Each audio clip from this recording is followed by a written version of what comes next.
So when rototilling for my backyard garden here, this is just a little hill at the end of my yard. I was finding a bunch of broken glass, even different colored glasses.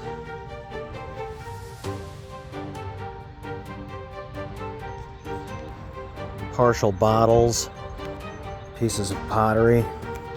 In another one of my videos, you'll be seeing this massive chunk of concrete that came out. But I've also been lucky enough to find some complete and whole items. This is an old ketchup bottle. Here we have a seashell, some tiny little glass bottles, and one of my favorite items I've found so far is this old C-clamp. It's just so neat the way the bottom end swirls around, how the part you turn looks like an old wind-up key.